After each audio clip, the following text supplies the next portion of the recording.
මූ නේද ඉන්නේ? ඌ නේද? Even when you feel slow, you can still go. Even when there's no hope, you can still go. I never answer to no, man, I still go. Go, go, go, go, go, go. අද මම ඔයාලට කියන්න හදන්නේ මට ළඟදි වෙච්ච සිද්ධියක් ගැන. ඔයාලා දන්නවනේ මම කොළඹ පික්මිය බදුවන එක කරන්න කියලා. අපේ ගෙවල් තියෙන පදවියේ. අපේ ගෙදරට පදවියේ පොලිසියෙන් හොයන් ගිහින් තිබ්බා. ඊට පස්සේ මම හොයලා බලද්දි කිව්වේ මම කරපු වරදක් CCTV වලින් චෙක් වෙලා ඒකට හොයන් ගිහින් කියලා. මම ඒ වෙනකොට දන්නේ මම කරපු වරද්ද මොකද්ද? මම ඒ වැරද්ද කරලා දෙන්නේ කොහෙන්ද කියලා. මොකද මම ආය පාරක් ඒ වැරද්ද වෙන්නේ නැති වෙන්න හදා ගන්න ඕන හින්දා මම ඒක රෙකෝඩ් එකකුත් ගත්තා. මම මේ වීඩියෝ කෑල්ලවට ඉස්සරහට දාන්නම්.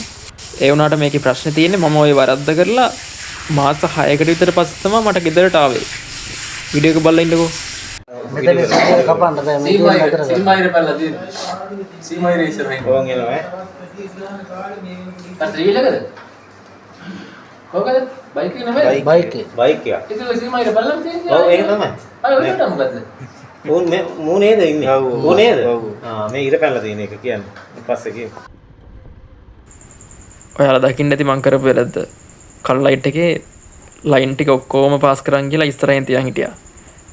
මම ඇත්තටම ඔය දඩේ එනකම් මන් දන්නේ නැහැ ඔය එක වැරද්දක් කියලා. මොකද ත්‍රී වීල් එහෙම ඕන තරම් ඔහම ඉස්සරහා තියන් ඉන්නවා. ඉතින් මාත් ඒ පිටිපස්සෙන් ඉස්සරහට ගිහින් තියන් හිටියා. හොඳම කාරණේ කියන්නේ මම ඔය වැරද්ද කරලා මාස 6කට විතර පස්සේනේ ඕක චෙක් උනේ. ඊට පස්සේ 20-37කට වඩා ওই වැරද්දම කරන්න ඇති.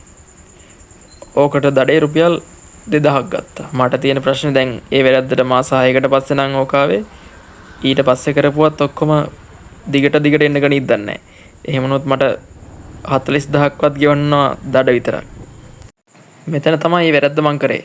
මේ කිරුළපන බේස් ලයින් එකේ කල් ලයිට් එක. ඔය ඔතන තමයි වාහන නවත්තන් හිටියේ. බයික් එක නවත්තන් හිටියේ. මෙන්න මෙතන තමයි මේ කැමරා ටික තියෙන්නේ. මට තියෙන ප්‍රශ්නේ ඇයි මාස 6ක් යන්නේ මේ වගේ දෙයක් වෙන්න. මේ වෙලාවේ ඔතන ඉස්සරහෙන් කවුරුත් නවත්තන් හිටියේ නැති වුණාට හවසට පොලිසිය එක්කෙනෙක් ට්‍රැෆික් එක කන්ට්‍රෝල් කරද්දි ඒ ඉන්න එක්කෙනාම කියනවා ඉස්සරහට එන්න කියලා. මෙතන තමයි මේ CCTV ඔක්කොම ටික තියෙන්නේ.